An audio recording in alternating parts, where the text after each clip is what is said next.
আসসালামু আলাইকুম। কাছে এবং দূরে যে যেখান থেকে আজকে আমার ভিডিওটা দেখছেন, আশা করি আল্লাহ তাআলার অশেষ রহমতে সবাই ভালো আছেন। আমরাও আলহামদুলিল্লাহ অনেক ভালো আছি।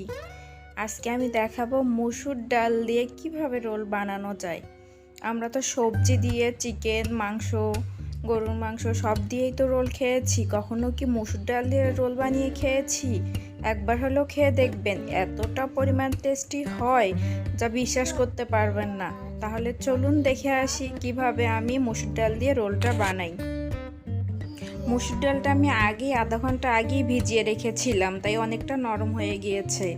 এখন দিচ্ছি কাঁচামরিচ বাটা, আদা রসুন বাটা, পেঁয়াজ কুচি।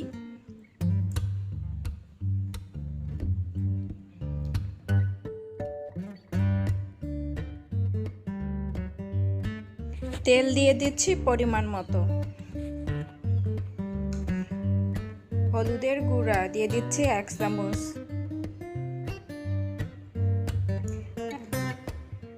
জিরা গুঁড়া দিয়ে দিচ্ছি।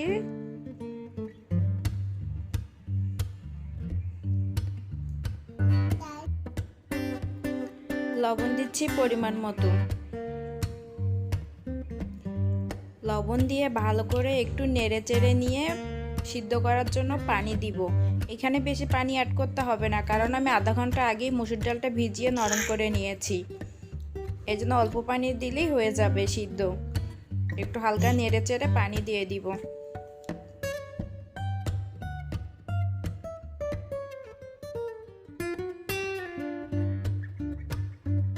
দেখুন, মসুর ডালটা কিন্তু আমার এখানে সিদ্ধ হয়ে গিয়েছে। এখন আমি পানিটা শুকিয়ে নিব। এই জন্য ঘন ঘন নাড়াচাড়া করে পানিটা একটু শুকিয়ে।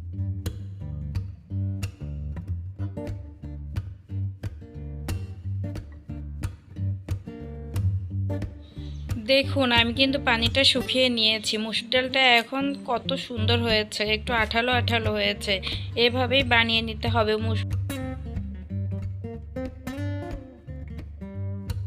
আমার মসুর ডালটা হয়ে গিয়েছে, দেখুন অনেকটা কিন্তু আঠালো হয়ে গেছে। এখন আমি নামিয়ে নিয়েছি। এখন আমি রোলের জন্য ডোটা বানিয়ে নিব। ডোটা বানিয়ে নেওয়ার জন্য এখানে আমি নিয়েছি মেজারমেন্ট কাপের 1 কাপ পরিমাণ আটা। তারপর দিয়ে দিচ্ছি সামান্য পরিমাণে লবণ, আর দিয়ে দিচ্ছি রান্না করা সাদা তেল মানে সয়াবিন তেল দিয়ে ভালোভাবে মেখে নিব।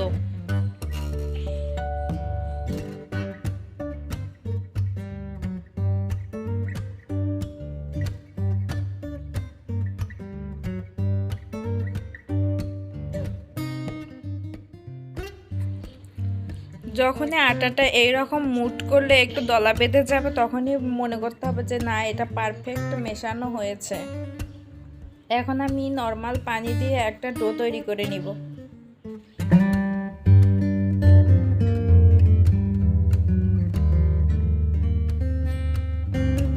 ডোটা আমার মাখানো হয়ে গিয়েছে। ডোটা যাতে সফট থাকে এজন্য আমি একটু তেল উপরে দিয়ে দিচ্ছি।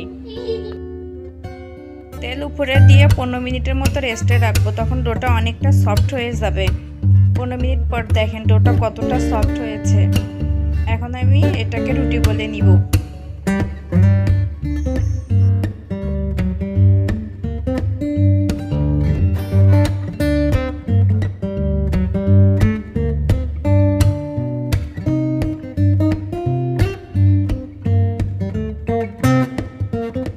একটু ময়দা ছড়িয়ে দিয়ে আমি রুটিটা বেলে নিব। রুটিটা বেশি মোটাও হবে না, আবার বেশি পাতলাও হবে না। আমি আপনাদের দেখাবো কেমনটা রুটি বানাতে হবে। দেখুন, রুটিটা কিন্তু বেশি মোটাও হয়নি, আবার বেশি পাতলাও হয়নি। এখন আমি যেটা মসুর ডালটা বানিয়ে রেখেছিলাম সেটা এখানে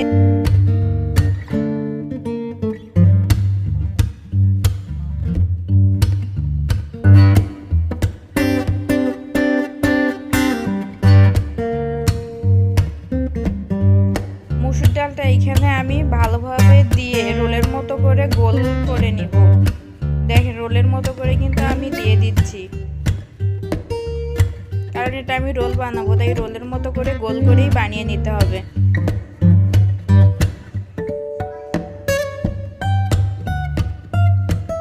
এইরকম বানাতে যাদের হচ্ছে মুখটা লাগবে না তারা একটু হালকা পানি দিয়ে ভালো করে মুখটা লাগিয়ে নিতে পারেন, খুলে যাওয়ার সম্ভাবনা আর থাকবে না।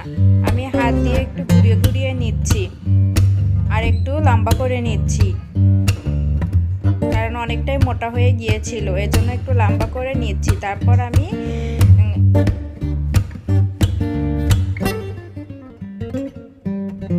একটা ছুরি দিয়ে আমি সমান করে করে কেটে নিব।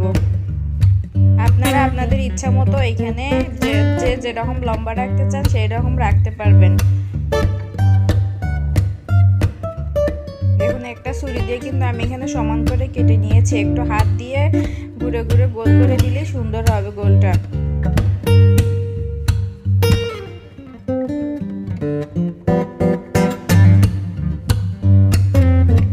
সবগুলো বানিয়ে নিয়েছি।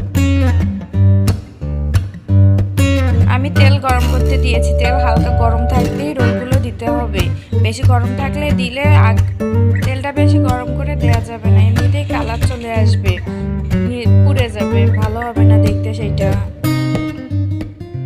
দেখুন রোলের মধ্যে কিন্তু কালার চলে আসতেছে প্রায়, আর একটু আমি বাদামি করে ভেজে নামিয়ে নিয়েছি। দেখুন কতটা সুন্দর হয়েছে, দেখেই লোভ লাগছে, খেতে ইচ্ছে করছে। এত সুন্দর মসুর ডাল দিয়ে যে রোল বানানো যায় কখনো বিশ্বাসই করতে পারবেন না। সবসময় যে কথাটা আমি বলে থাকি, আমার ভিডিও যদি কোথাও কোনো অংশে আপনাদের কাছে ভালো লেগে থাকে তাহলে প্লিজ প্লিজ প্লিজ সাবস্ক্রাইব করবেন, আর একবার হলেও এরকম মসুর ডাল দিয়ে রোল বানিয়ে খাবেন।